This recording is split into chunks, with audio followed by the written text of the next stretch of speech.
Magandang hapon sa lahat ng BS IT student. Panibagong araw na naman ng pagkatuto ngayong hapon. Narito ang inyong Sir, Ginoong Marlo M. Tangalin, at magbabahagi ng panibago na namang aralin para sa araw na ito. Ngayong hapon na ito ay tungkol sa pagpuproseso ng mga iba't ibang impormasyon tungkol sa komunikasyon. Pag sinasabi natin pagpoproseso ng impormasyon, ito yung mga iba't ibang hakbang o mga paraan kung paano tinatanggap, paano natin iniimbak, sinusuri, at ginagamit ang mga impormasyon upang mas lalong maging makabuluhan at kapakipakinabang sa komunikasyon. Makikita natin na sa makikita natin na sa pagpuproseso ng mga impormasyon, may mga hakbang tayong tinitignan. Una dyan is yung tinatawag po nating pagkuha o yung tinatawag po nating input. So dito, tinatanggap natin ang mga datos o mensahe mula sa pinagmulan ng tao, aklat, teknolohiya, pananaliksik, at karanasan ng mga iba't ibang tao. So ano yung una na hakbang sa pagpuproseso? Ito yung tinatawag nating pagkuha o yung tinatawag nating input. Pangalawa ay ang tinatawag po nating pag-i-impact o yung tinatawag nating storage. Ito yung pagtatabi natin ng may iba't ibang impormasyon sa isipan o sa isang talaan gamit yung ating notebook, computer, o di kaya yung ating memorya. At pangatlo, sa bahagi ng pagpuproseso ng impormasyon para sa komunikasyon ay ang tinatawag po nating pag-aanalisa o yung tinatawag nating processing. So ano yung ginagawa natin sa processing? Dito sinusuri natin, inoorganisa natin, at inuunawan natin yung mga nakuhang impormasyon.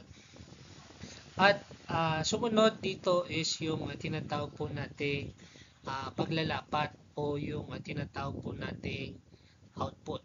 So sa paglalapat, dito gumagamit tayo ng iba't ibang impormasyon sa pamamagitan ng pagsasalita, pagsusulat, presentasyon, o iba pang paraan ng pagpapahayag. Sumunod ay ang tinatawag nating feedback o ito yung pagtanggap ng reaction o tugon mula sa kausap o tagapakinig upang malaman kung naging malinaw ang tinatawag nating impormasyon. Okay?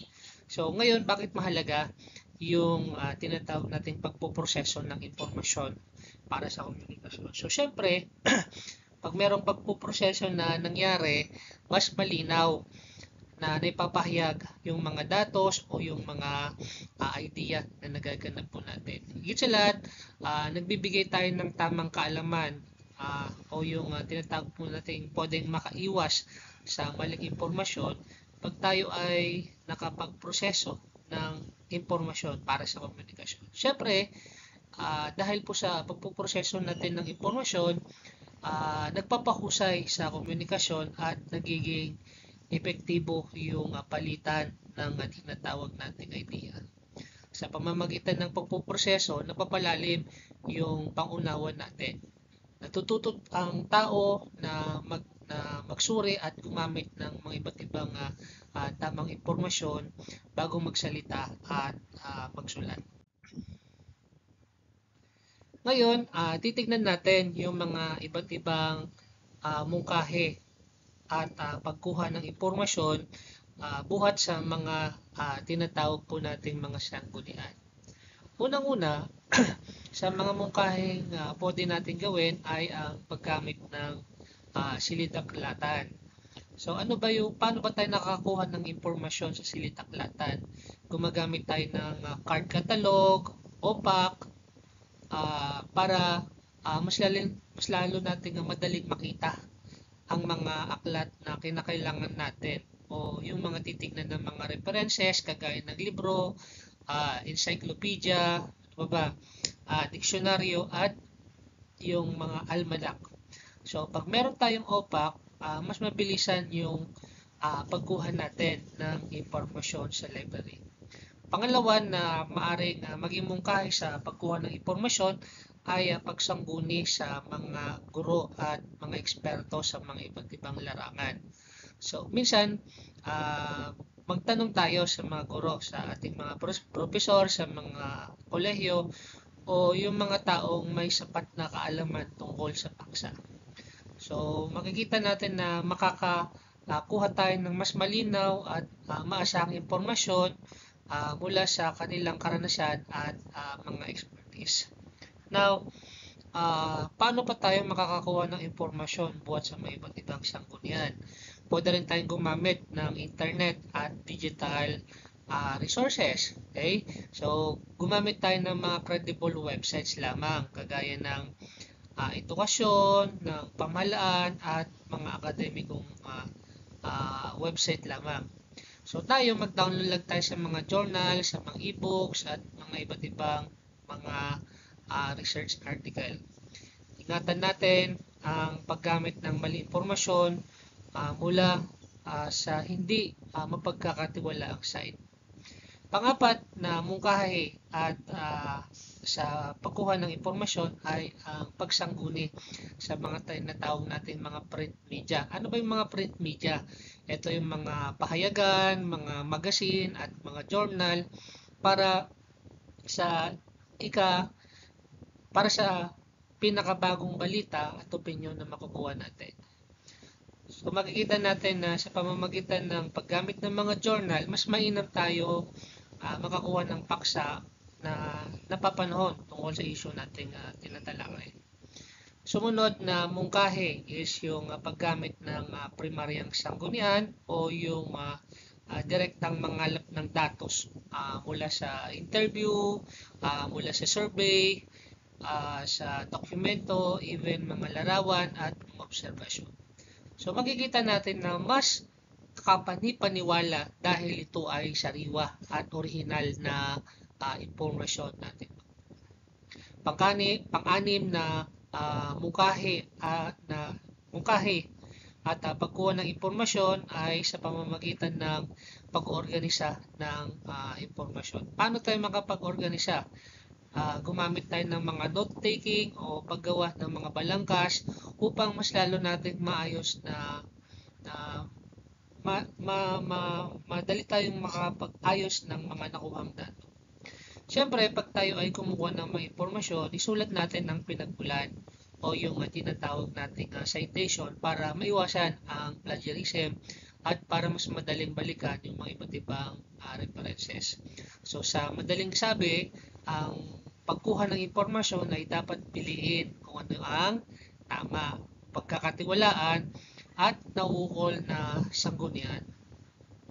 Mahalaga rin na ayusin at suriin ito bago gamitin upang maging kapaki-pakinabang sa pag-aaral ng tinatawag nating komunikasyon. Ngayon naman, titingnan natin yung sistemang pansilid-aralan. Okay, so ano ba itong tinatawag nating sistemang pansilid-aralan? So ito, pag sinasabi natin sistemang pansilid aklatan, ito yung pagkuha natin ng mga iba't ibang impormasyon, okay? Ito ang organisadong paraan o sistema ng paghahanap o pag-aayos at paggamit ng maaklat, babasahin at iba pang sanggunian sa loob ng silid-aklatan. Okay? So, ang tinatawag nating retrieval system o sistema ng pagkuha ng impormasyon sa aklatan ay kagaya ng sa OPAC, sa catalog, o sa online public access, o yung mga tinatawag natin mga digital library system ay mahalaga. Okay?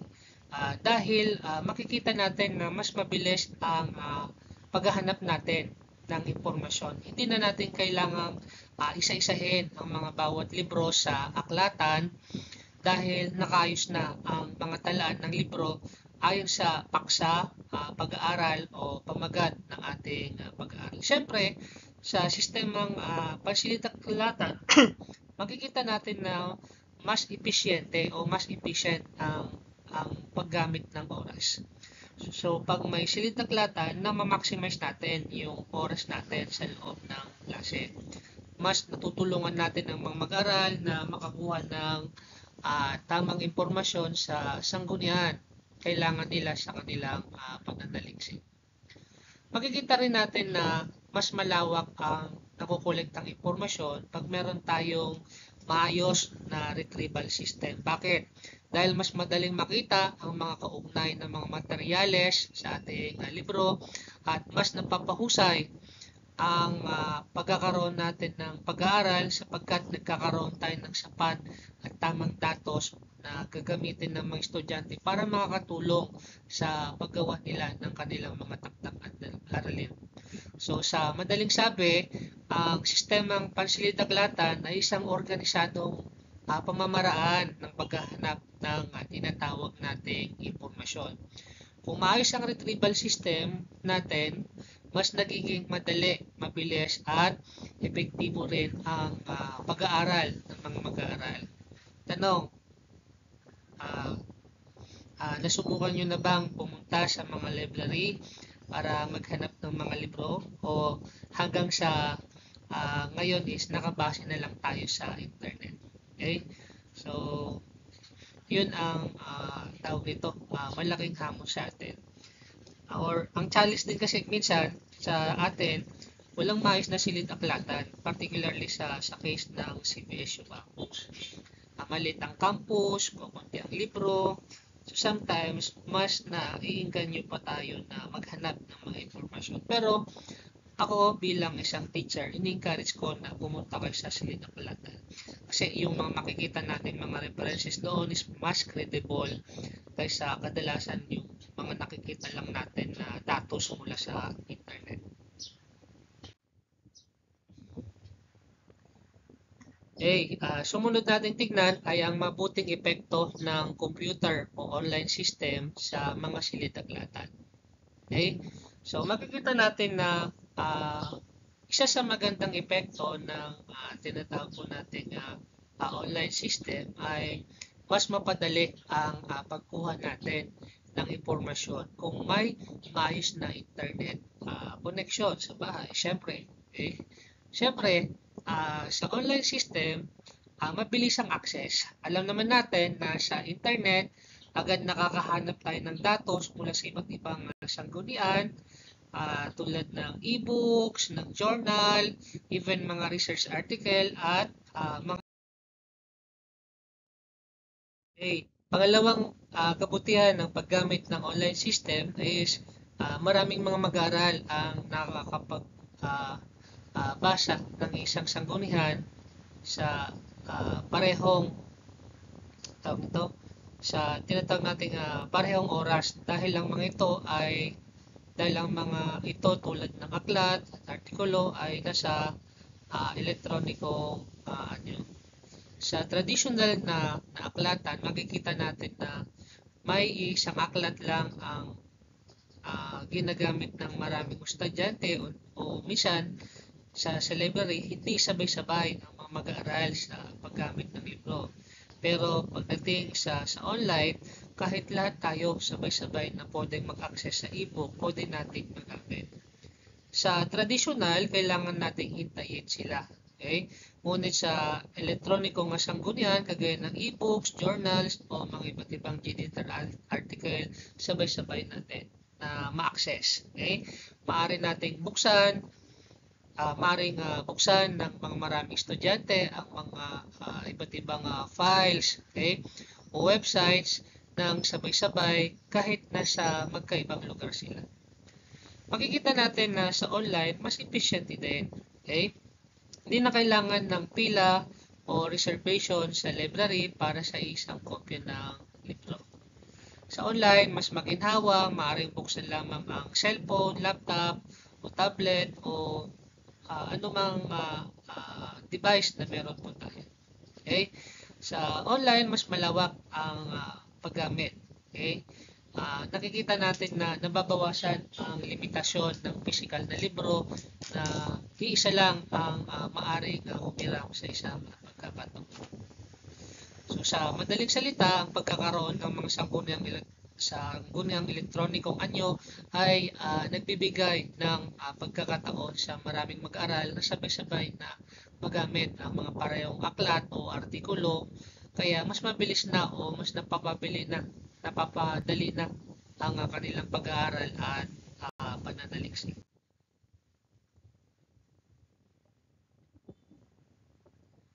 Ano nga ba yung maging negatibong epekto ng computer o online system sa mga silid-aklatan?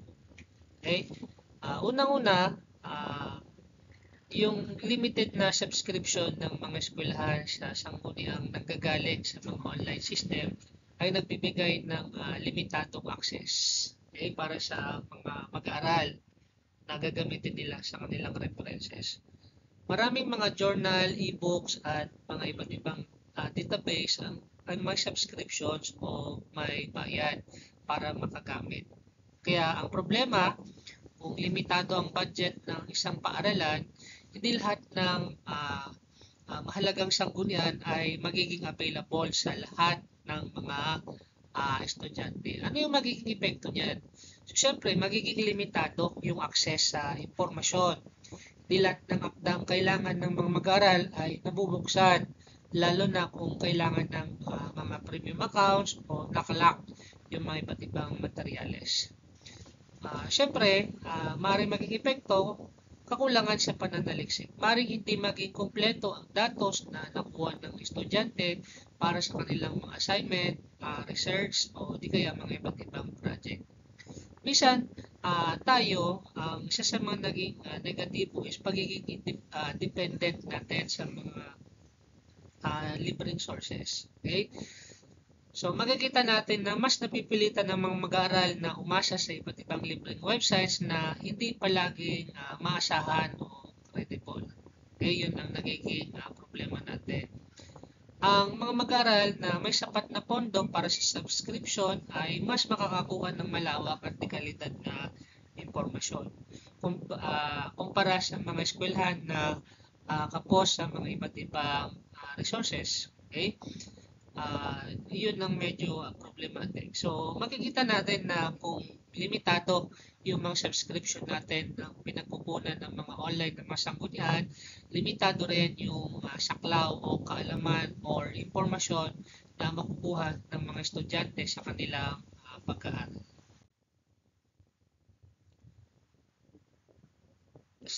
Isa pang limitasyon is yung tinatawag po nating paggamit ng physical na kopya ng sanggunian na higit na conveniente para sa iba't ibang mag-aaral sapagkat maaari itong balik-balikan kung sakali na may mga impormasyon na nangangailangan ng higit na mahabang panahon sa pagtutok upang ito ay kanilang maunawaan. Okay? So, ang paggamit ng physical na kopya ng sanggunian, kagaya ng aklat, printed journal, handouts, at iba pang physical na materyales ay nananatiling mahalaga at practical na sanggunian para sa mga mag-aaral. Bakit ito mas convenient para sa iba? Kasi pag gumagamit tayo ng libro, mas madaling balikan. Maaaring markahan, lagyan ng mga highlights o sulatan ang mga notes, yung mga physical na kopya para mas madaling maunawaan or mapadali ang pag-aaral. Walang limitasyon sa oras o sa internet. So makikita natin na magagamit ito kahit walang kuryente o di kaya internet, yung mga libro na ating ginagamit. Okay? Mas konsentrado ang pag-aaral. Mas kaunti ang distraction kumbaga sa online sources na may ads o iba pang mga notifications. Mas madaling unawain ang mga binabasa pag ito ay nasa mga printed copy. Ang mga ibang mag-aaral ay mas comfortable at hindi agad-agad napapagod kapag physical na libro ang ginagamit. Okay?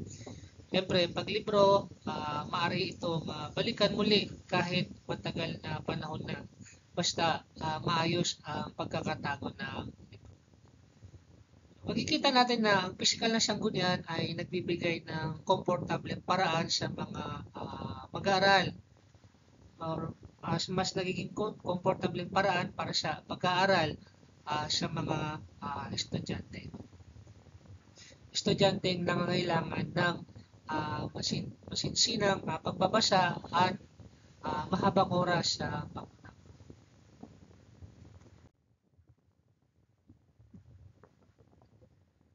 Ngayon naman, tingnan natin ang internet bilang tinatawag po nating sanggunian. Sa kasalukuyang panahon, malaki ang naitutulong ng internet bilang sanggunian sa pananaliksik. Sa pamamagitan nito, mas mabilis at malawak ang akses ng mga mag-aaral at mananaliksik sa impormasyon mula sa iba't ibang panig ng mundo. Ngunit, titingnan din natin na naroon din ang mga hamon sa pagkilala sa kredibilidad ng impormasyon. Hindi lahat ng nasa internet ay tama. May mga maling datos, bias na opinion, at peking balita o yung mga tinatawag natin mga fake news. Okay? Makikita po din natin na dumadami din yung hindi mapagkakatiwalaang sources sa internet. Dahil madaling makapag-publish online, kahit sino man ay maaaring mag-post ng walang sapat na basihan. So, sa internet din, nagkakaroon ng kalituhan sa dami ng impormasyon na ating nababasa. Napakarami ng impormasyon online. Kaya mahirap tukuyin kung alin ang tama, okay? O alin yung pinakaangkop at pinakatotoong datos. Sa internet, meron ding panganib ng tinatawag po natin plagiarism. Okay, ano yung plagiarism? Ito yung pagnanakaw sa ideya ng iba. So makikita natin na dahil madaling mangopya ng impormasyon, nagiging tukso para sa ilan ang hindi tamang paggamit ng sanggunian ng tinatawag po natin walang citations. Kaya dapat maging mapanuri tayo at critical sa pagpili ng mga impormasyon na binabasa natin sa internet. Mas mainam na gumamit tayo ng mga website na may official na may mga opisyal, may mga akademiko, at yung tinatawag po nating professional na credibility. Gumamit tayo ng mga iba't ibang citation tools at tamang pagbanggit ng tinatawag po natin sanggunian para maiwasan ang plagiarism. So sa madaling sabi, bagamat napakalaking tulong ang internet bilang sanggunian, isa rin itong malaking hamon dahil kailangan nating piliin ang tamang mga impormasyon na nababasa natin to para sa ating pananaliksik. Okay? Na ang mga sanggunian na mapagkakatiwalaan, may kredibilidad at pakinabang ay kailangan nating tingnan at suriin ng maigi. Narito ang ilang paalala kung paano yung tamang paggamit ng internet para sa iyong pananaliksik. Okay, tatlo yan. Makikita natin na ang domain ay ang huling bahagi ng website. Halimbawa, yung .com, .org, .edu, .gov. Okay? Yun yung mga tinatawag po natin mga domain site na kailangan natin isaalang-alang para sa ating mga sanggunian. Pag ang dulo ng website na ginagamit natin is .edu, yun ay mga educational institution. Yun ay mga paaralan o mga iba't ibang universidad. Pag yung dulo naman ng website is may nakita tayong .gov, ibig sabihin nun, yun ay mga government websites. Ito yung mga official na datos at informasyon. Pag sa website, nakita naman natin na .org, ito yung mga organisasyon. Pero suriin kung legit yung mga nasabing organisasyon. Mag-ingat sa .com o yung personal blogs dahil hindi lahat ay reliable. Okay? Kung natakpuan mo ang mga sanggunian sa pamamagitan ng search engine o uli, makikita natin na link buhat sa isang site, kailangan mong suriin mabuti ang mga sanggunian. Hindi lahat ng lumalabas sa Google ay tama o maasahan. Okay? Kailangan natin suriin kung may malinaw na may akda o author at petsa ng publications, may sapat na batayan o citations, o di kaya kilala o ginagalang yung pinagmulan. Maaari mong gamitin maaari natin gamitin ng Google Scholar bilang panimula ng ating pananaliksik. Maganda ang Google Scholar sapagkat ito ay may special na search engine para sa mga research paper, academic journals, at scholarly articles. Mas maasahan ito kaysa ordinaryong Google search dahil ang mga lumalabas sa research Google ay galing sa akademiko, yung tinatawag natin mga peer-reviewed na sanggunian. So, sa internet, makikita natin na ang internet ay napakalaki ang tulong sa pananaliksik. Pero kailangan maging mapanuri at maging maingat sa pagpili ng mga sanggunian para masiguro na ang impormasyon na gagamitin ay tama, maasahan at kapaki-pakinabang.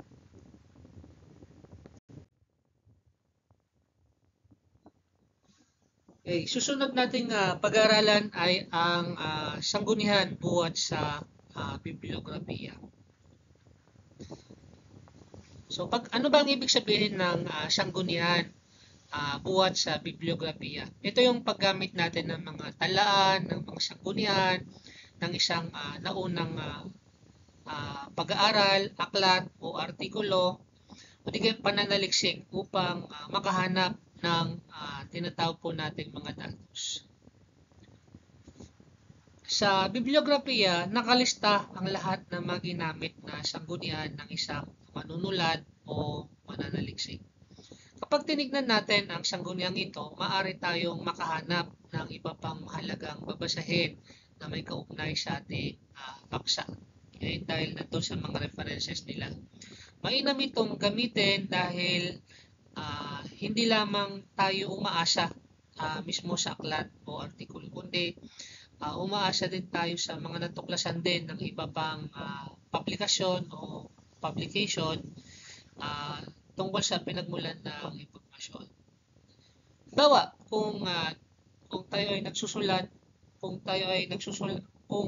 nagsusulat ka ng research paper mo tungkol sa klima at nakabasa ka ng mga artikulo tungkol dito, maaari mong silipin yung kanilang mga sinulat ng mga bibliography. Doon makikita ang iba pang aklat o journal na ginamit ng may akda. So, makikita natin na ang mga iyon ay maaari mo ring basahin at gawing karagdagang material para sa iyong babasahin. Ngayon, pag-aaralan natin bakit kailangan ng shipping panloob at paglalagay ng tinatawag po nating sanggunian.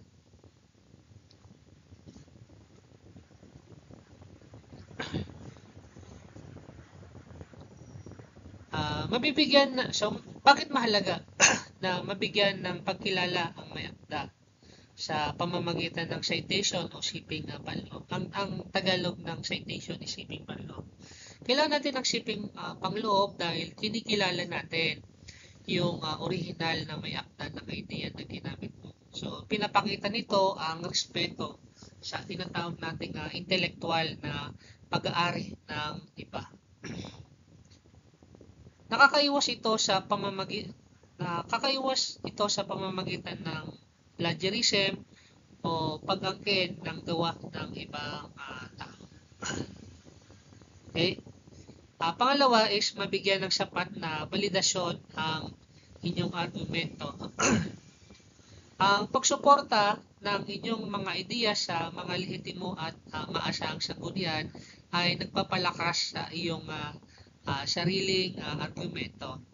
So, nagpapakita na ang iyong pahayag ay hindi lamang personal na opinion, kundi nakabatay ito sa pananaliksik at pinaniniwala ang datos ng iba. Okay? So, makikita natin na nagbibigay ito ng kredibilidad sa iyo bilang isang may akda. Kaya mas pinapaniwalaan tayo ng mga mambabasa. So, ang siping panloob o citation at ang paglalagay ng sanggunian ay mahalaga dahil kinikilala natin ang original na pinagmulan ng idea at pinapatibay natin ang ating pananaliksik ay gawing mas pakipakinabang. Okay? Naiwasan ang plagiarism at mapanatili natin ang integridad ng ating pagsusulat.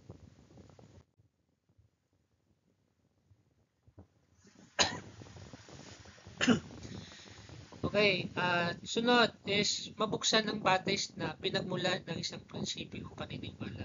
Makikita natin na nakakatulong ito upang makita ang pinagmulan ng ideya o teorya at magamit ito bilang batayan ng mas malalim na pagsusulat.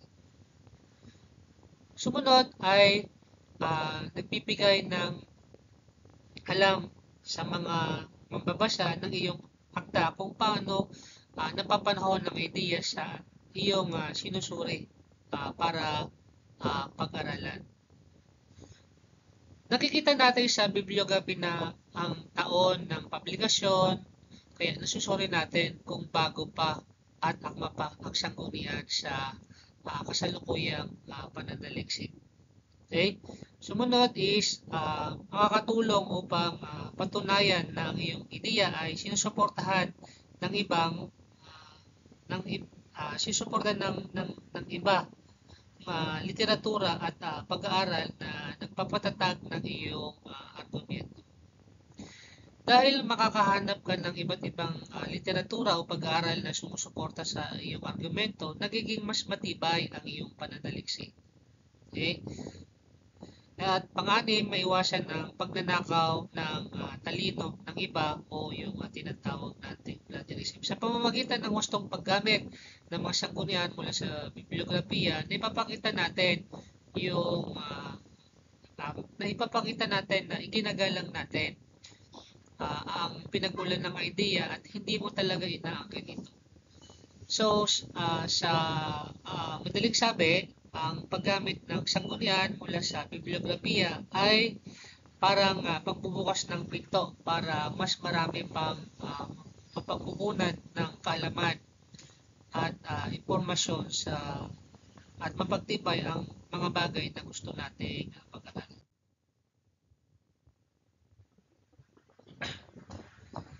Sunod ay ano nga ba ang ibig sabihin ng tinatawag po nating plagiarism.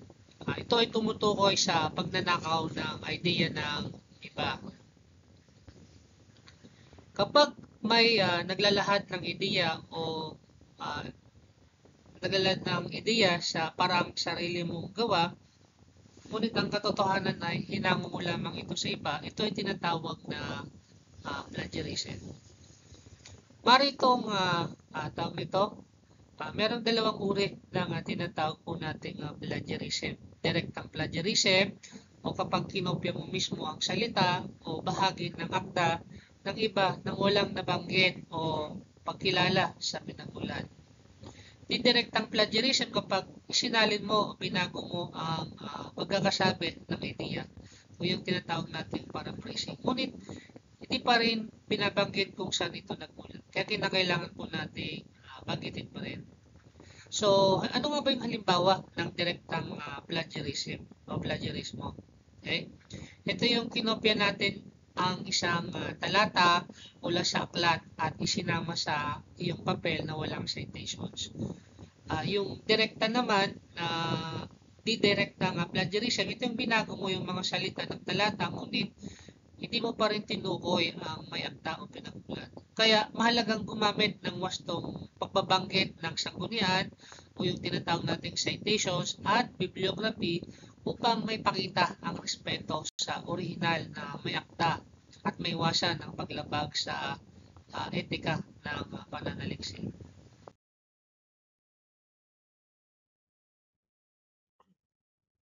Ngayon, atin suriin yung dalawang uri ng plagiarismo na tinalakay natin sa nakaraang slide. Ang direktang plagiarismo, ito yung ah, nangyari kapag kinopya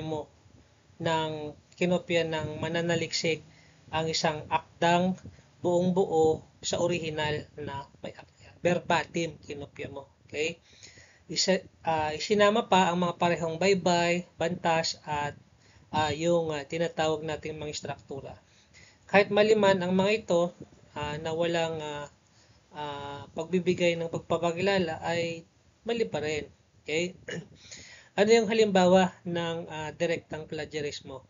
Kinopya mo ang isang talata mula sa aklat ni Jose Rizal nang hindi inilagay ang pangalan niya o ang pinagmulan ng nasabing artikulo.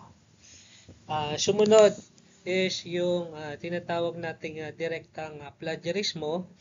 So ito naman ay nangungopya ng mahalagang impormasyon o ideya mula sa isang akda at binago ang laman, ang ilang salita o ayos ng pangungusap.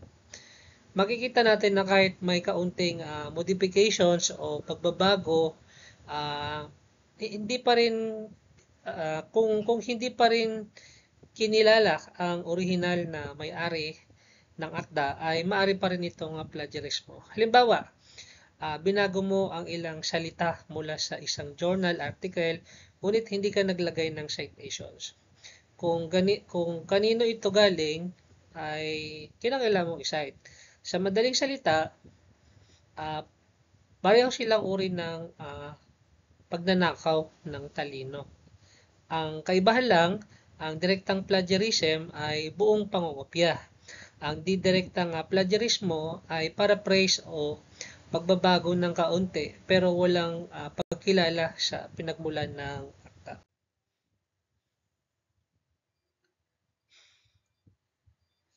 Ngayon, tingnan natin ang mga pangangalaga ng impormasyon sa pamamagitan ng pagbabasa. Okay? So, pagbabasa para sa meron tayong dalawang titingnan, pagbabasa para sa asignatura, pagbabasa sa iba't ibang layunin, at yung pagbabasa sa araw-araw. Okay? Ang pagbabasa ay mahalagang paraan upang mapangalagaan ang impormasyon sapagkat sa pamamagitan nito napipreserba natin at napapasa ang mga kaalaman mula sa nakaraan hanggang sa kasalukuyan. So sa pagpapabasa, natututunan natin o natututuhan ng tao ang tamang paggamit at wastong pag-unawa sa impormasyon. Kaya't maiwasan ang mga maling interpretasyon at paggamit nito ng tama sa pananaliksik o di kaya pag-aaral.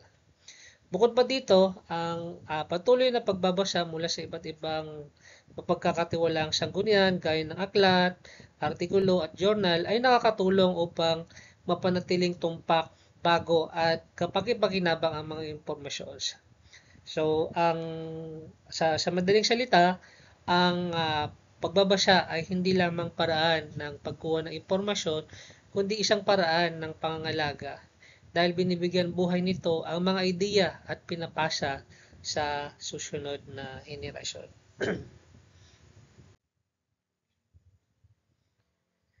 Pagbabasa para sa asignatura.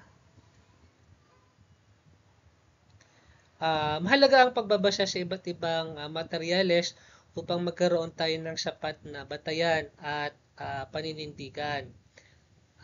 Ang isang pag-aaral o ang pananaliksik. Sa pamamagitan ng pagbabasa natin, nagkakaroon tayo ng malawak na kaalaman. Okay? Ang pananaliksik na nakikita natin ang mga ideyang maring sumuporta o kumontra sa paksa na tinatalakay natin at mas pagtitibay ang nilalaman ng kanilang pag-aaral. Maring makalap ang mga babasahin mula sa internet tulad ng online journal, ebook, articles at iba pang mapagkakatiwalaan. Siyempre, makakakalap din tayo ng babasahin mula sa silid-aklatan, mga thesis, dissertation, pahayagan, magazine. at iba pang nakalimbag na mga materyales. Kung ang paksa ng iyong pananaliksik ay tungkol sa klima at kalikasan, maaaring magbasa ng mga artikulo mula sa online, sa mga scientific journals, at sabay ring gumamit ng mga akda mula sa aklatan upang magkaroon tayo ng balanseng sanggunian. Tamang paalala sa pagkuha ng tamang sanggunian.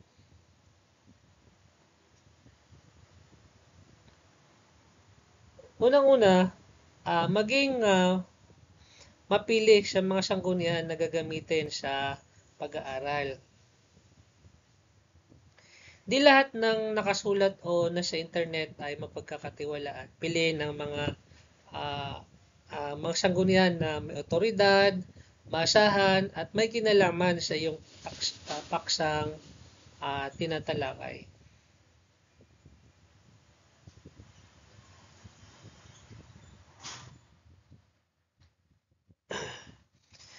Mas mainam kung galing sa mga aklat, sa mga journal, o akademikong artikulo o opisyal na publikasyon ang mga binabasa. Okay? Bawat tao ay may kanya-kanyang pamamaraan sa pag-uunawa sa mga binabasa sa teksto. Makikita din natin na mahalaga na unawain at suriin ang mga binasa bago ito gamitin bilang sanggunian. Tandaan na maaring iba-iba ang interpretasyon ng mambabasa kaya't kailangang maging maingat sa mga impormasyon upang hindi magkamali ng pagpapaliwanag. Dagdag lang na paalala, siguraduhin bago at napapanahon yung mga sanggunian na ginagamit. Laging ilagay ang wastong citations o paggamit ng pinagmulan upang maiwasan ang plagiarismo. Gumamit ng iba't ibang sanggunian upang mas maging matibay ang iyong pag-aaral na ginagawa. Okay, sige natin yung iba pa. Maaring gumamit ng index na pahina na matatagpuan sa likod ng aklat. Ano ba ang index? Ito ay tumutulong upang mabilis na makita ang mga paksa, ang mga terminolohiya o di kaya idea na may kaugnayan sa ating ginagawang pananaliksik. So sa pamamagitan ng index, sa halip na basahin ng buong libro o aklat, makatulong ang index upang makita natin kaagad kung saan pahina nakapaloob yung impormasyon na ginagamit. Pangapat is yung pagbabasa ng gamit pagbabasa gamit ang internet ay hindi rin mainam na gawin sapagkat ang matatagal ng nakababad sa pag matagal na nakababad yung mata sa internet ay maaring nagdudulot din ito ng ating pagkasira ng tinatawag nating mata. Bagamat malawak ang impormasyong nakukuha sa online, dapat pa rin maging maingat. Bukod sa usaping credibility ang mga sources, ang sobrang paggamit ng gadget ay maaaring makasama sa kalusugan. Okay? Then, panglima, mas nagiging organisado at epektibo ang pagbabasa kung may malinaw na schedule at layunin. So, sa ganitong paraan, hindi lamang nasasayang ang oras at mas magagamit natin ito ng tama ng makakuha tayo ng impormasyon. Okay? So, lahat yan is mga gabay natin sa pagpili ng uh, at paggamit ng tinatawag po nating sanggunian.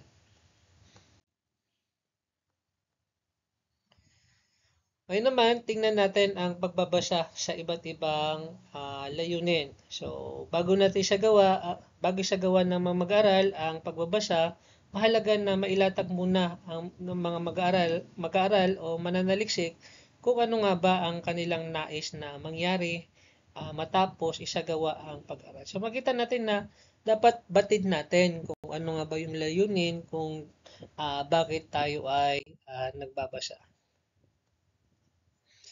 Narito yung mga iba't ibang estilo na ginagamit natin sa pagbabasa. Una is yung tinatawag nating pagbabasa ng palaktaw-laktaw o yung tinatawag nating browsing. Pangalawa, yung pagsisiyasat o checking. Pangatlo is yung pagtugon ng pansin sa focus, yung tinatawag nating focusing in. Pang-apat is yung paghahanap ng mga kaganap na fact o yung tinatawag nating finding. So, pag sinasabi nating browsing, ito yung mabilisang yung uri ng pagbabasa kung saan mabilis nating sinisipat ang nilalaman ng artikulo o dokumento. Okay? Pagsisiyasat o yung tinatawag nating checking, ito ginagamit ito kung nais nating tiyakin ng isang impormasyon, petsa o datos. Okay? Dahil dito, hindi buong akda ang binabasa kundi hinahanap lang yung particular na detalye upang makumpirma ang katumpukan ng impormasyon. Sumunod ay ang pagtutuon ng pansin o yung tinatawag nating focusing in. So sa parang ito, masinsin nating binabasa ang isang bahagi ng akda dahil iyon mismo ay mahalaga sa ating pag-aaral. Pang-apat is yung paghahanap ng mga kaganapan o yung fact-finding. Layunin nito na mabigyan tayo o ng tiyak at konkretong impormasyon kagaya ng statistics, tala ng kasaysayan, o yung tinatawag nating resulta ng pananalisik. Kadalasan ginagamit itong pang-apat pag ang mananaliksik ay nangailangan ng mga datos bilang suporta sa ginawa nilang pag-aaral. Panglima is yung tinatawag nating referencing o yung sanligan. So ito yung pagbabasa upang tukuyin ang pinagmulan ng impormasyon o idea. So sinusuri natin dito yung bibliography, sanggunian ng may akda, at iba pang datos. So, sa madaling salita, ang mga estilong ito ay tumutulong upang mas madaling masinsinan at maorganisado yung pagbabasa natin. At syempre, depende na rin sa layunis kung ito ay preview, pagsusuri, pagtututok, o paghahanap ng datos o paghahanap ng sanggunian. Okay, so ang browsing na-discuss na natin kanina. Okay, so ito ay estilo ng pagsusulat o pagbabasa kung saan pahapyaw o casual lamang ang pagtingin natin sa isang teksto. Ano yung layunin natin sa browsing?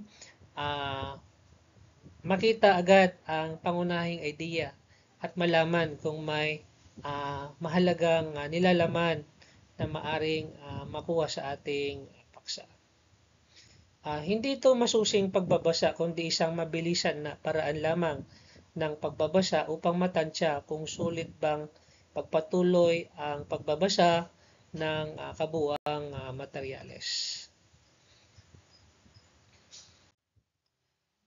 Okay, sumunod ay ang pagsisiyasat o yung tinatawag nating checking. Ito ay estilo ng pagbabasa kung saan sinusuri ang nilalaman ng aklat, artikulo o anumang teksto. Kadalasan sa pamamagitan ng index, table of contents, yung heading, ginagamit yung checking upang matukoy kung naroroon ang espesipikong impormasyon na kailangan natin sa ating ginagawa. Hindi mo binabasa ang buong aklat, kundi hinahanap mo lamang yung mga bahagi na may kinalaman sa paksa na gusto mong matalakay. Sumunod ay ang tinatawag nating pagtutuon ng pansin o yung tinatawag nating focusing in. So ito ay isang estilo ng pagbabasa kung saan masinsin nating binibigyan halaga ang isang tiyak na bahagi ng teksto dahil may direktang kaugnayan ito sa paksa na ating tinatalakay. Sa focusing in, hindi mo rin babasahin lahat kundi yung mga section lamang na may malaking may tutulong upang palakasin ang argumento ng iyong datos. Okay, so munod ay ang tinatawag nating paghahanap ng kaganapan o finding. So dito, estilo ng pagbabasa kung saan ang layunin ay maghanap ng tiyak na kaganapan o detalye na bumubuo sa isang pangyayari. Uh, Inimbestigahan natin ang pinakapuso ng ganitong uri ng pagbabasa.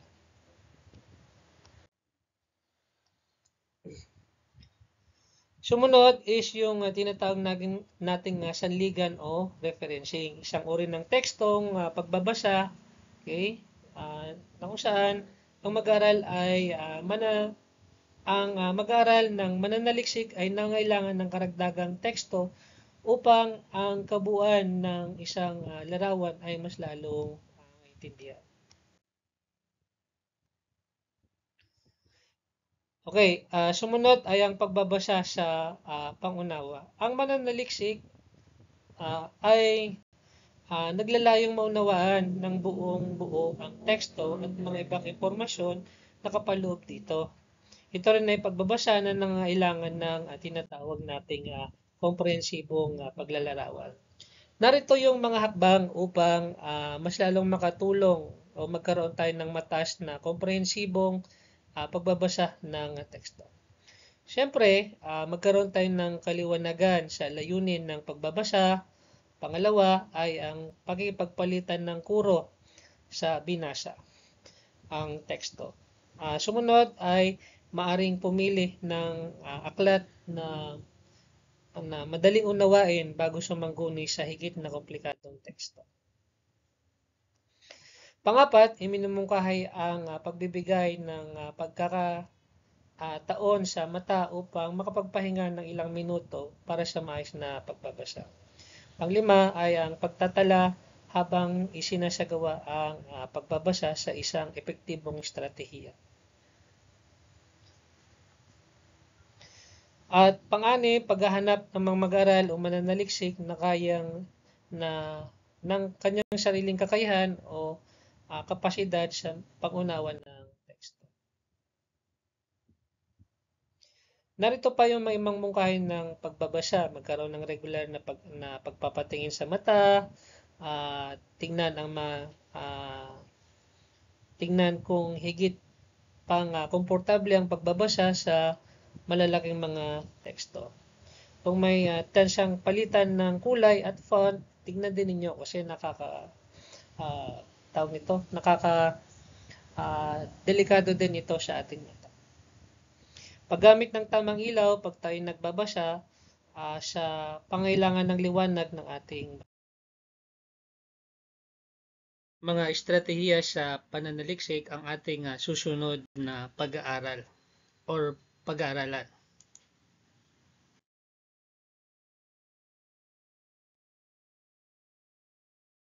Ang paggamit ng impormasyon ay tumutukoy sa proseso ng pagkuha, pagsusuri, at yung paglalapat ng mga datos o kaalaman mula sa iba't ibang sanggunian upang mas lalong magamit ng wasto sa pag-aaral, pananaliksik, at pang-araw-araw na gawain. Para sa mga mag-aaral, ang pagbabasa ng aklat at artikulo at iba pang sanggunian, maging sa silid aklatan man o sa internet, ay mahalagang tungkulin. Hindi lamang ito, mahalagang tungkulin, ay may mahalagang tungkulin. Hindi lamang ito upang makakuha ng dagdag na kaalaman, kundi ang paggamit ng impormasyon ay nakakatulong din para mapalalim ang pangunawa natin sa asignatura. Sa pamamagitan ng pagbabasa, mas naunawaan ng mag-aaral ang mga konseptong tinatalakay ng guro sa klase. Ang impormasyon mula sa libro o artikulo ay nagsisilbing karagdagang impormasyon para mas maliwanagan o mabigyan tayo ng halimbawa tungkol sa mga bagay na binabasa natin.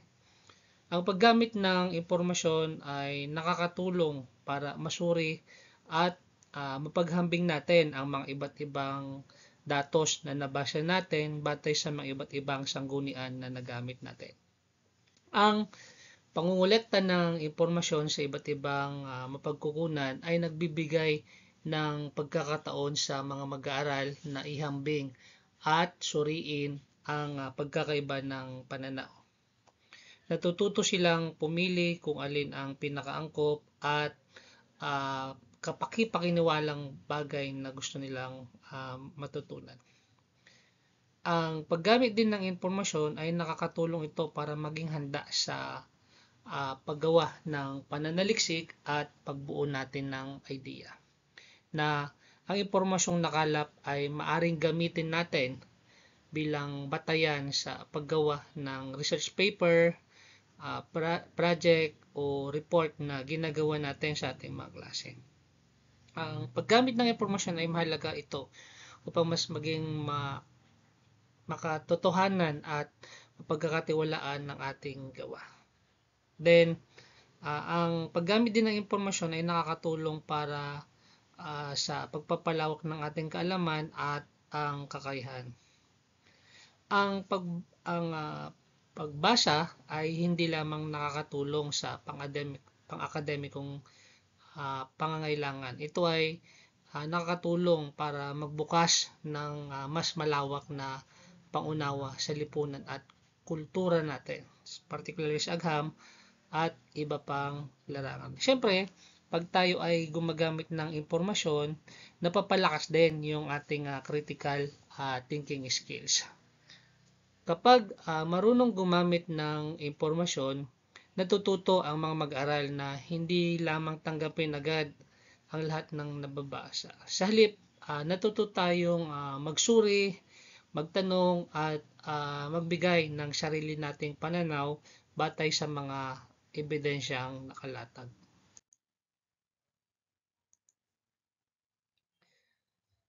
Ngayon, ay ang pagpili ng makabuluhang impormasyon. Okay? So, sa panahon ngayon, napakaraming sanggunian ang maaring mapagkunan ng mga datos, mga aklat, sa silid-aklatan, mga artikulo, mga journal, pahayagan, at iba pang mga impormasyon na makikita natin sa internet. Ngunit hindi dapat ito ay ngunit hindi lahat ng nakikita natin sa internet ay kapaki-pakinabang o kaya mapagkakatiwalaan.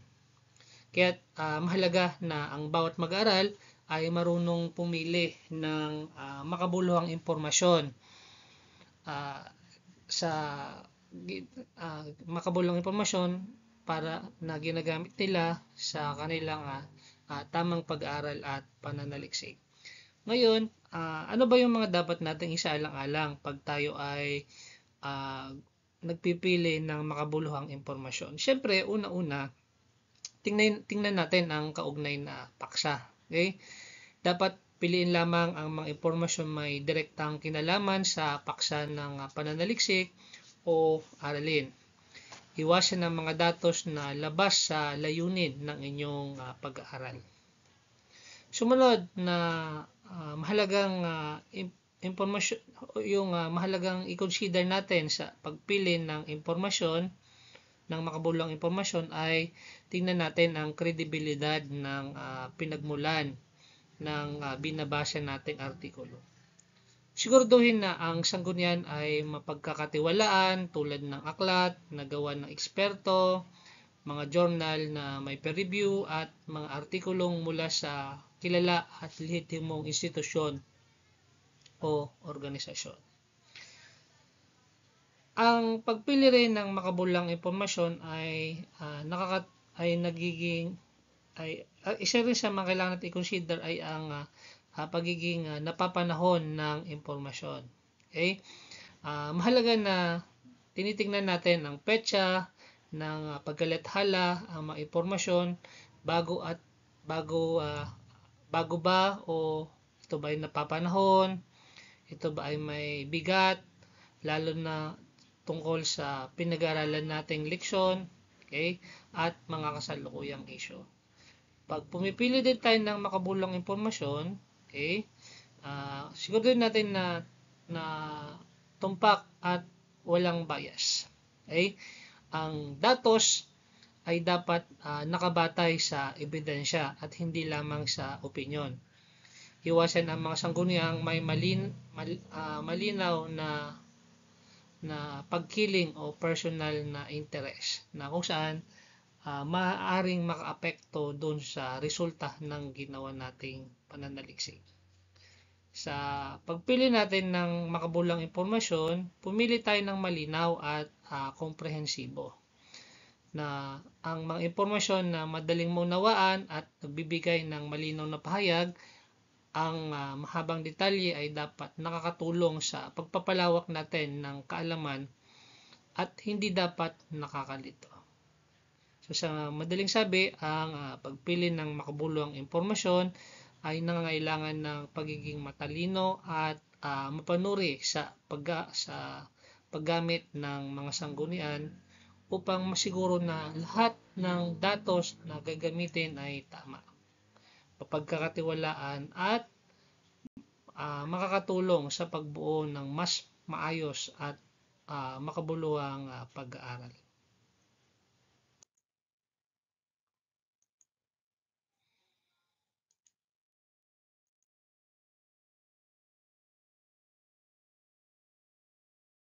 Ngayon naman, tignan natin yung mga dapat isaalang-alang sa pagpili ng makabuluhang impormasyon.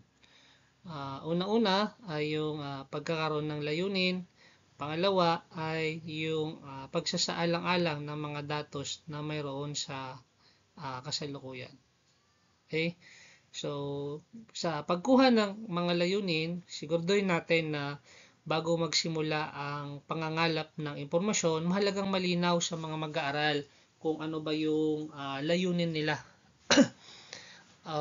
paksa na gagawin. Na tignan din nila na ang pagkakaroon yung mga or suriin nila yung mga tiyak na layunin nila sa kanilang pag-aaral kung saan magsisilbi itong gabay sa pagpili ng tamang sanggunian sa ginagawa nating papel. Halimbawa, kung ang layunin ng pagsasaliksik ay tungkol sa epekto ng social media sa kabataan, so hindi na kailangan gumamit ng sanggunian na tumatalakay sa social media bilang negosyo o sa aspetong teknikal. Okay? Pangalawa, ang pagsasaalang-alang sa mga datos na mayroon sa kasalukuyan. Dapat suriin kung ang impormasyong nahanap ay bago, napapanahon at akma pa rin sa kasalukuyang sitwasyon. Mahalaga ito sa mga paksang mabilis magbago gaya ng tinatawag nating teknolohiya, agham at panlipunang issue. Ang luma o hindi napapanahong datos ay maaaring magbigay ng maling impresyon at pagpapahina sa kredibilidad ng pananaliksik na ginagawa natin. Okay? Ngayon,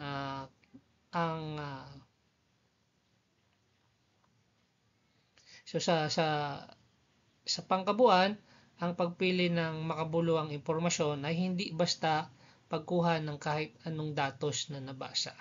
Ito ay kailangang may malinaw na layunin, pagiging kritikal sa kasalukuyang datos at matalinong pagsusuri sa sanggunian upang makabuo ng mas sistematiko, kapakipakinabang, kapakipaniwala at makabuluhang pag-aaral.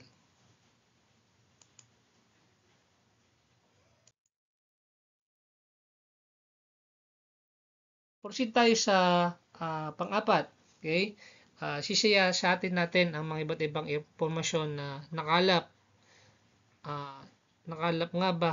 Okay? Ang pinakamahusay na halimbawa na maaring ibigay sa isinasagawang pag-aaral o pananaliksik.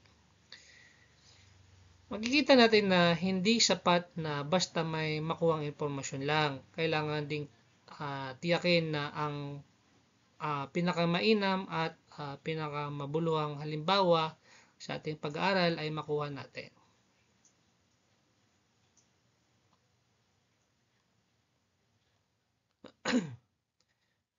Mahalaga na suriin natin ang mga datos kung ang datos ay malinaw, okay? At may direktang kaugnayan sa paksa na ginagawa po natin. Sumunod, is yung tandaan kung ano ang limitasyon sa bilang limitasyon kung ano ang limitasyon ng iyong pag-aaral o pananaliksik habang nagsasagawan ng pagtatala at pagbabasa upang hindi masayang ang oras na ilalaan sa pananaliksik. Bilang mag-aaral o mananaliksik, mahalaga ring kilalanin ang sariling limitasyon sa oras, kakayahan at sa dami ng babasahing sanggunian. Hindi kailangang basahin ang lahat ng lahat ng artikulo. Sa halip, dapat maging mapanuri at piliin ang mga pinakamahalaga at pinakaangkop na impormasyon. Ang pagiging organisado sa pagtatala at paggamit ng oras ay nakakatulong upang hindi magsayang ng panahon sa mga hindi mahalagang detalye ng ginagawang pag-aaral. Sa ganung pagkakataon, mas nagiging sistematiko at epektibo ang ginagawa nating pananaliksik. Tandaan na sa dalawang puntong ito ay nagtuturo sa mga mag-aaral kung paano ang maging matalino at practical. Palaging piliin ang pinakamabuting halimbawa ng impormasyon at gamitin ng wasto ang oras at kakayahan sa pananaliksik.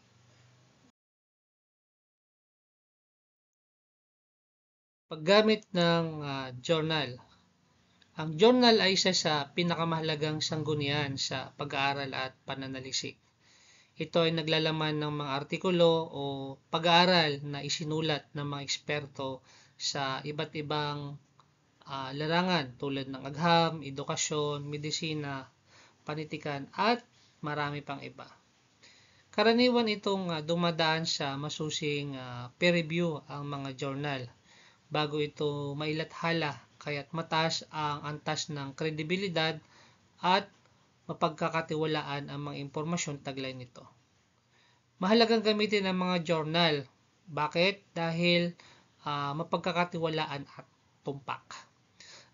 Dahil sinusurin muna ng mga dalubhasa bago mailathala ang nasabing article, nakakasiguro tayo na ang mga mag-aaral na ang datos ay tama, kapani-paniwala at may mataas na batayan. Magandang gamitin ang journal sapagkat ito ay napapanahon. Maraming mga journal ang regular na inilalabas buwan-buwan, taon-taon, kaya naglalaman ito ng mga pinakabagong kaalaman na natuklasan natin at maaring gamitin natin sa mga sanggunian. Maganda ang journal sapagkat ito ay dumaan sa masusing pag-aaral ng paksa. Ang mga artikulo sa journal ay nakatuon sa tiyak na paksa at malalim na pagtalakay kumpara sa karaniwang libro o artikulo sa internet. Maganda rin ang journal sapagkat madaling mapuntahan, makikita ang mga journal sa mga silid-aklatan ng paaralan, universidad, at sa kasalukuyan, marami na rin ang mga nasa online database na magagamit natin or ma-access natin sa pag-aaral at pananaliksik. At ang journal din ang nagiging batayan natin sa mga pananaliksik. Ang journal ay nagpapakita ng halimbawa or nagbibigay ng statistika, mga tsorya na maaari nating gamitin sa ating pag-aaral o sa paggawa ng ating research paper, thesis o proyekto. Kaya't ang journal ay mahalaga sapagkat nagbibigay ito ng katiyakan na impormasyon na ginagamit ng mga mag-aaral at mapagkakatiwalaan, napapanahon at makabuluhan. Ito ang dahilan kung bakit ang isa sa pinaka-palasak at pinakamahalagang sanggunian na ginagamit natin ay ang journal. Sumunod ay ang mga importanteng puntos ng journal. So, titignan natin kung ano-ano yung mga iba't ibang puntos ng tinatawag nating journal. Okay? Unahin natin, petsa ng paglathala o yung tinatawag nating publikasyon or publication. Mahalaga na ang petsa dahil nakikita dito kung gaano kabago at napapanahon ang impormasyon. Lalo na kung ang paksa ay tungkol sa agham o teknolohiya o mga contemporaryong issue, mainam na gumamit tayo ng mga artikulong bagong nailathala upang makasigurado na ang datos ay hindi lipas o laos. Pangalawa, pinagkakadalubhasahan ng isang journal. Dapat suriin kung ang journal ay may antas ng kredibilidad at kinikilala ng mga eksperto sa larangan. Ang mga peer-reviewed journals o yung mga sinusuri mula sa mga dalubhasa ay yung mga sinusuri bago mailathala ay maasahan dahil duman ito sa masusing evaluation. Pangatlo ay isaalang-alang kung ito ay lumalabas sa mga elektronikong sanggunian. Sa kasalukuyan, maraming mga journal ang makukuha online sa pamamagitan ng electronic database tulad ng JSTOR, Google Scholar, ResearchGate o mga digital library ng mga universities o mga universidad. Ito ay makakatulong sa mas mabilis at mas malawak na access ng mga mag-aaral sa mahalagang sanggunian na ating pwedeng gamitin. Pangapat, okay, saang journal matatagpuan ang mahalagang impormasyon na may kaugnay sa iyong pag-aaral. So, dapat pumili ng mga journal ng nakatuon sa parehong larangan na iyong tinatahak. Halimbawa, kung ang pananaliksik ay tungkol sa edukasyon, dapat humanap ng mga journal na may kinalaman sa edukasyon, sa pedagohiya, sa literacy o sa curriculum studies upang maging mas akma ang sanggunian na iyong ginagamit. Panghuli ay ang abstract ng ating pag-aaral. So, ang abstract ay isang maikling buod na naglalaman ng isang artikulo sa journal. Mahalaga ang journal sapagkat dito natin makikita o inilalagay ng mananaliksik yung mahalagang impormasyon tungkol sa pananaliksik na ginagawa niya. Sa abstract, makikita natin yung pinakabuod ng nilalaman ng isang research paper. Nakakatipid tayo ng oras at nakakatulong sa mabilis na pagsasalan ng impormasyon ang mga ginagamit nating mga journal. Sa kabuuan, ang paggamit ng journal ay mahalagang sanggunian sapagkat nagbibigay ito ng katiyakang impormasyon. Importante ang journal sapagkat sila ay mapagkakatiwalaan, napapanahon at naayon sa akma. Ngunit, dapat isaalang-alang ng isang mag-aral na ang mga nabanggit na punto na mahalaga rin na ikonsidera yung petsa ng publikasyon o publication, yung kredibilidad at yung accessibility kaugnay ng mga abstract natin na ginamit para masigurado na ang kanyang pananaliksik ay may matibay na batayan.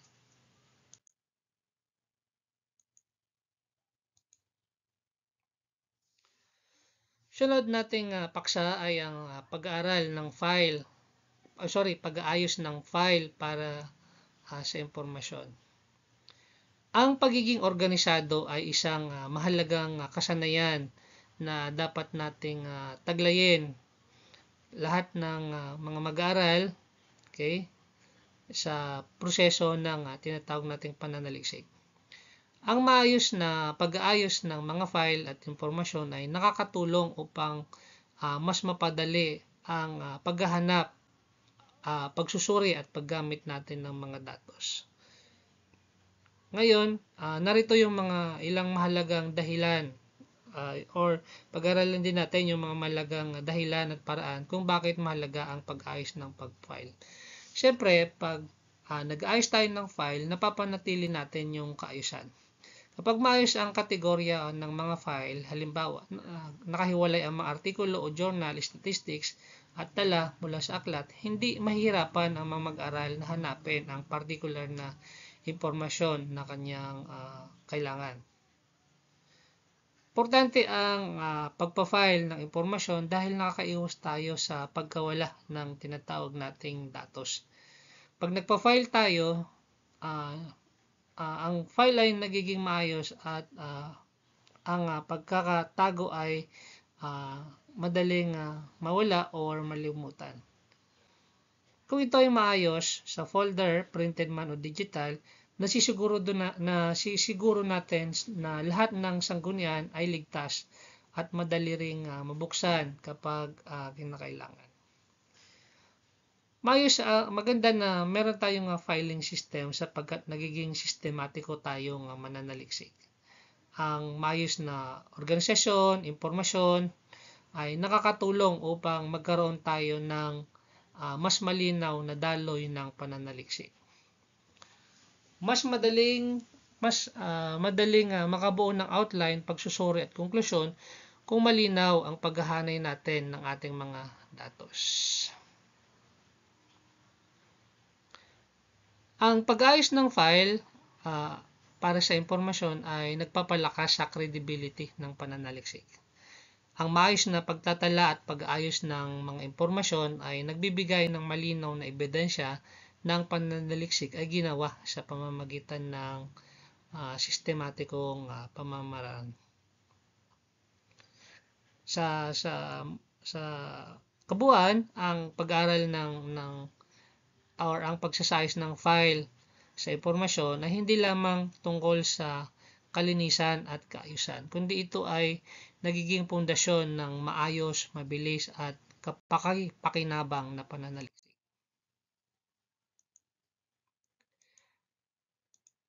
Ngayon naman, tingnan natin yung mga pamamaraan ng pagpa-file ng mga dokumento na pwede nating magamit sa ating pag-aaral. Okay? So, mahalaga na regular na maripaso at malinis natin ang mga na-imbak na file, maging ito man ay printed o digital copies. Sa ganitong paraan, maiwasan natin ang kalituhan at kabawasan ng mga tambak na impormasyon na magagamit natin sa ating paper. Ngayon, lagyan natin ng marka ang bawat file na tinago natin batay sa mga sumusunod pang paggamit. Okay? So, unang-unang paraan is tignan natin paminsan-minsan ang mga file at tanggalin na ang mga impormasyon na hindi na kailangan or outdated na doon sa mga kinakailangan natin. At laging lagyan ng marka ang mga file na iyong itinago para mas lalong masundan yung paggamit ng ating mga files.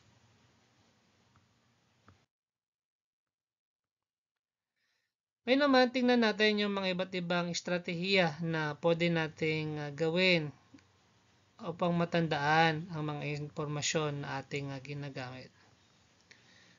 Unang-una, maaring idaan sa pagkanta o paggamit ng patterns yung ating gagawing files, o pwede rin tayong gumamit ng mga highlighters o pangkulay sa mga mahalagang impormasyon na ating ginagawa. Pangatlo, yung aktibong gawain tulad ng paglalakad ay nakakatulong para matandaan natin ang mga impormasyon. Pangapat, maaari rin tayong iugnay ng mga mag-aral ang mga impormasyon sa teksto sa mga mahalagang personal na bagay na ginagamit natin sa ating pananaliksik.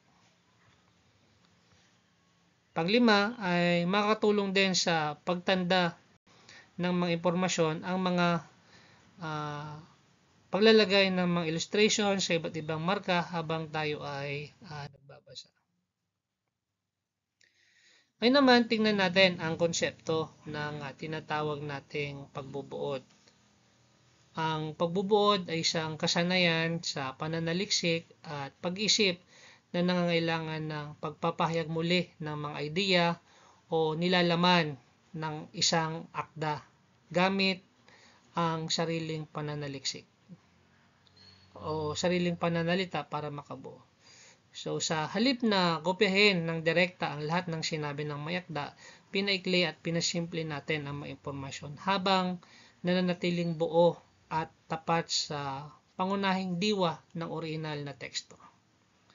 Sa madaling salita, ang pagbubuod ay pamamaraan ng pag-uulit o muling pagsasabi ng mensahe ng iba, ngunit nasa mas maiksi at mas malinaw ng anyo. Okay? Mahalagang katangian ng pagbubuod. So mahalagang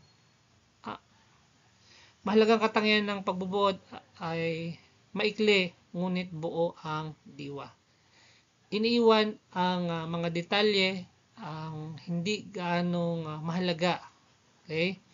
At pinipili lamang yung mga importanteng detalye sa ating pang-usap. Tandaan na sa paggawa ng pagbubuod, sariling pananalita. Hindi inuulit ang eksakto na salita na sinabi ng may akda, kundi isinasalaysa ito sa sariling paraan ng pagbabalangkas. Dapat tapat at orihinal. Bagamat pinaikli at pinanatili ang mga salita, nananatiling tama at wasto ang mga kahulugan ng mensahe. So, sa kabuuan, ang pagbubuod ay hindi basta pagputol ng teksto kundi isang masusing proseso ng pagkuha ng pinakamahalagang idea at pagpapahayag nito sa mas maikli, malinaw at sariling pananalita. Paggamit ng sipi at buod. Ang paggamit ng sipi at pagbubuod ay dalawang mahalagang kasanayan sa pananaliksik at sa akademikong pagsusulat. Pareho itong naglalayong maglahad ng impormasyon mula sa iba't ibang manunulat o author. Ngunit tanda natin na magkaiba ang paraan sa presentasyon ng sipi at pagbubuod. So, sa paggamit ng sipi, ito ay direktang pagkuha ng mga salita mula sa orihinal na akda. Ginagamit ito kung mahalagang mapanatili ang eksaktong pahayag, ideya, or estilo sa pagkasabi. Kailangan gumamit ng panipi o yung close and open parenthesis. Okay? At banggitin ang may akda upang malinaw na makilala ang pinagmulan ng idea. Halimbawa, pag nagsisipi tayo, ayon kay Tangalin et al., ang wika ay kaluluwa ng ating pagkatao at pagkamakabansa. Okay? Ngayon naman, ang pagbubuod ay isang paraan ng pagpapahayag ng idea mula sa teksto gamit ang sariling pananalita. Kanina, dun sa pagsisipi, kinukuha natin verbatim yung ideya. Kaya lang ginagamitan natin ng close and open parenthesis. Pero sa pagbubuod, yung sarili nating words or mga idea, ang ginagamit natin para maipaliwanag ang mga gusto nating bagay.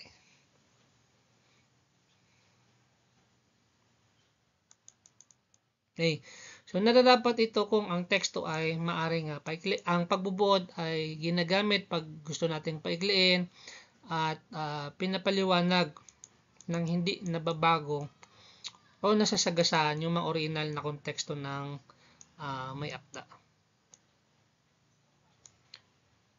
Mahalagang tandaan natin na mas angkop gamitin ang CP kung nais nating bigyan diin ang paraan ng pagkakasabi ng may akda. Ang pagbubuod naman ay ginagamit kung nais nating ipakita ang pinakapunto ng ideya sa mas simple at pinaikling paraan.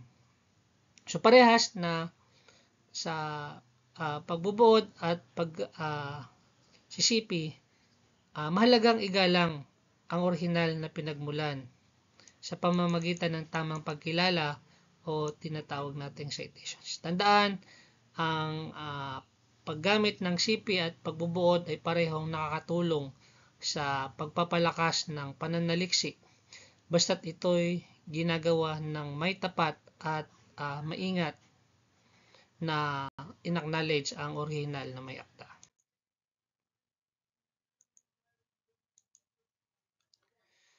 Ngayon, tingnan natin ang proseso ng pagbubuod. Ang pagbubuod ay isang proseso na nangangailangan ng maingat na pag-iisip, husay at disiplina upang matiyak na ang impormasyon ay may paliwanag natin ng tama, wasto at malinaw. Layunin ng pagbubuod na makuha lamang ang mahalagang kaisipan mula sa isang teksto at ilahad ito sa mas pinaikli ngunit buo pa rin ang kahulugan. Dahil may posibilidad na magbago ang kahulugan kapag nagkulang o nagkamali sa paglalahad. Kailangang ang pag-iingat upang mapanatiling tumpak ang mensahe sa kabila ng pagbabawas ng detalye. Ngayon, ano ba yung mga hakbang o mga proseso na kinakailangan natin pa sa pagbubuod? Una-una, basahin ang buong akda upang makuha ang pangkalatang diwa. Ngayon, pangalawa ay tukuyin ang pangunahing idea. Hanapin ang mga mahalagang punto at ihiwalay sa mga dagdag na detalye o halimbawa na maaring tanggalin. Pangatlo na kailangan natin i-consider sa pagproseso ng pagbubuod ay ilista ang mga mahalagang impormasyon. Gumawa ng mga tala ng mga pangunahing ideya upang maging gabay sa pagbalangkas natin sa ating ginagawang kwento. Pangapat, gamitin ang sariling pananalita. Iwasang kopyahin ng direkta ang mga salita ng may akda. Salip, ipahayag ito sa sariling paraan. Panglima, siguraduhin ang katapatan sa orihinal. Panatilihin natin ang wastong mensahe at huwag magdagdag ng sariling opinyon o maling interpretasyon. Pang-anim, gawing maikli at malinaw ang pagbubuod. Tanggalin ang mga hindi na kailangan, iwasan ang mga paulit-ulit at tiyakin na madaling maintindihan ng mambabasa. So, sa kabuuan, ang proseso ng pagbubuod ay masusing gawain ng pagpili, pagpapaikli at muling paglalahad ng paglalahad na nangangailangan ng husay upang maihatid ang tamang impormasyon sa mas payak at malinaw na paraan.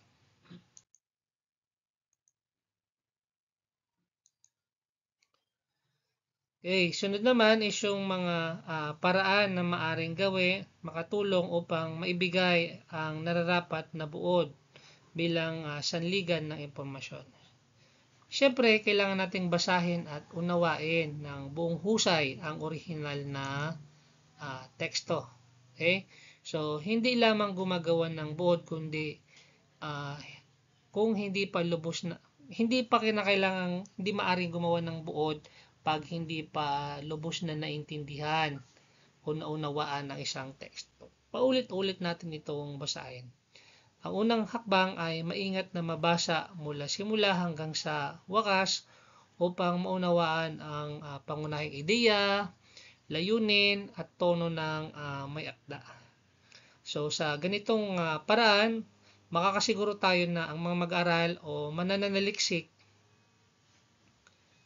ay nakakasiguro na ang buod ay magiging tumpak at hindi mawawala ang kahulugan ng orihinal.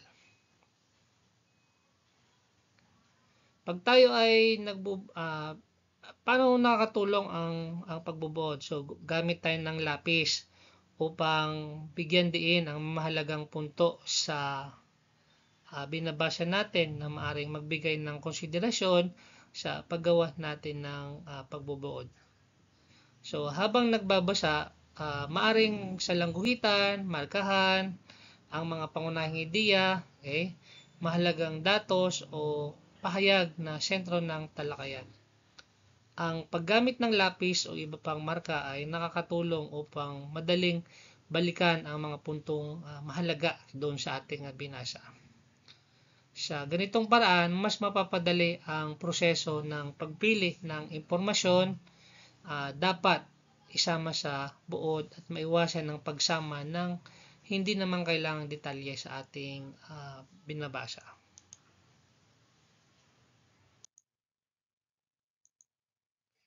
Pangatlo ay ang pagtulong sa paggamit ng balangkas o outline na nagiging argumento sa original na teksto bago isagawa ang aktwal na pagbubuod.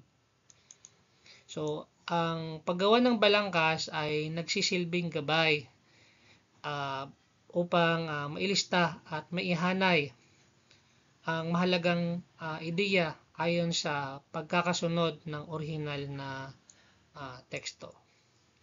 Sa pamamagitan nito, mas madali para sa pananaliksik o mag-aaral na makita ang pinakapunto ng bawat bahagi at piliin kung alin ang mga dapat isama sa buod. Nakakatulong din ang outline upang maiwasan ang kalituhan sa paglalahad ng mga detalye na hindi naman gaanong kailangan. Okay? So, pang-apat is nararapat na maging tapat sa mga mambabasa kung ano ang pangangatwiran o argumento ng orihinal na may akda. Ang pagbubuod ay hindi dapat dagdagan ng sariling opinyon, haka-haka o interpretasyon na nagsisilbing ng interpretasyon ng nagsusulat. Dapat manatili tayong objektibo or objective at tapat sa kung ano ang talagang sinasabi at ipinapahayag ng original na akda. Mahalaga ito upang mapanatili ang integridad ng impormasyon at maiwasan ang maling interpretasyon ng ideya ng may akda. Tandaan na ang pagbubuod ay hindi lamang basta pagpapaikli ng teksto kundi isang masusing pagpuproseso, pag-unawa, pagpili at paglalahad ng mahalagang ideya sa sariling pananalita.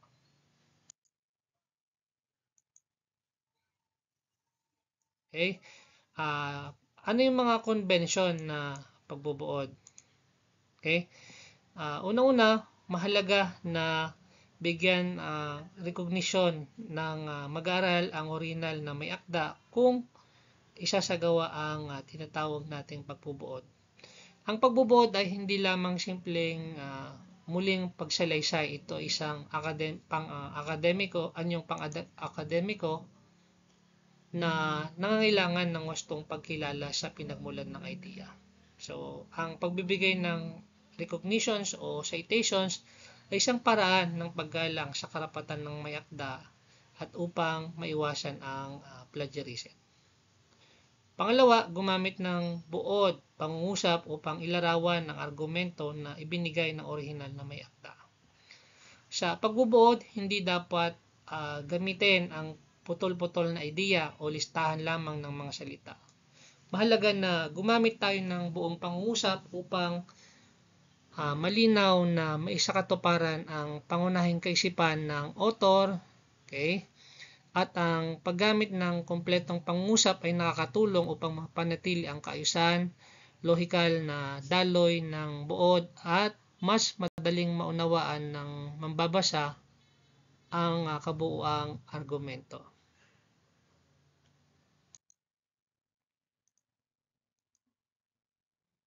Sumunod ay ang paggamit ng tinatawag nating ekstensibong CP at pang-apat ay ang ilagay ang pangailangan ng may akda at ang petsa kung kailan nilathala ang orihinal na akda bilang rekognisyon ng binuod na teksto ay nangailangan ng may akda.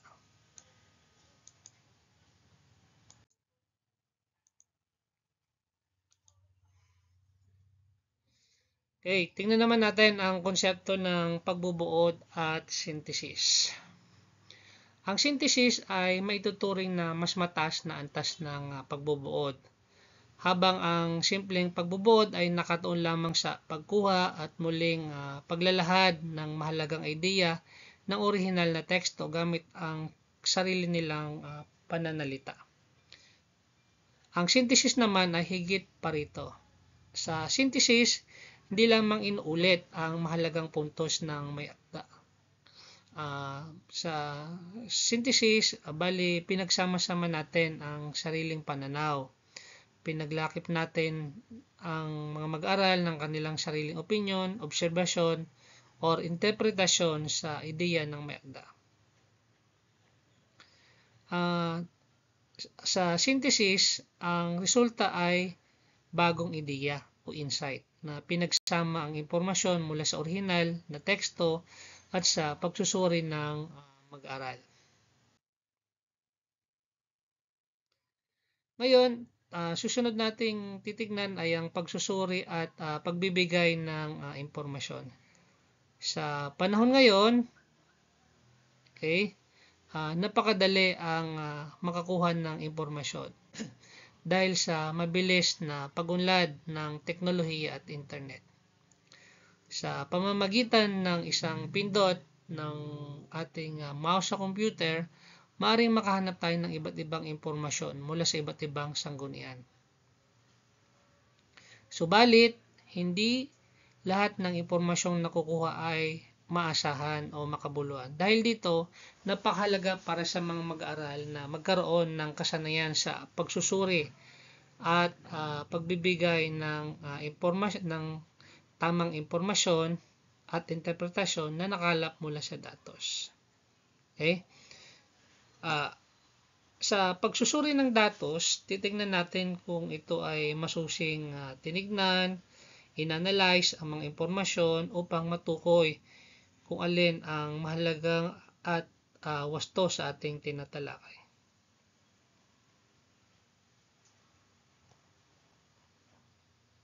Sa madaling salita, ang pagsusuri at pagbibigay ng impormasyon ay nagbubukas ng mas malalim na pangunawa at nakakatulong upang maiwasan ang maling interpretasyon o maling paggamit ng datos. Ito rin ang susi upang makagawa ng mapagkakatiwalaan, kapakipakinabang at makabuluhang pag-aaral. So hanggang dito na lamang tayo. Sana marami kayong natutunan mula sa araling ito. Muli ang inyong Guro, Ginoong Marlo Tangalin. Maraming salamat at God bless sa ating lahat.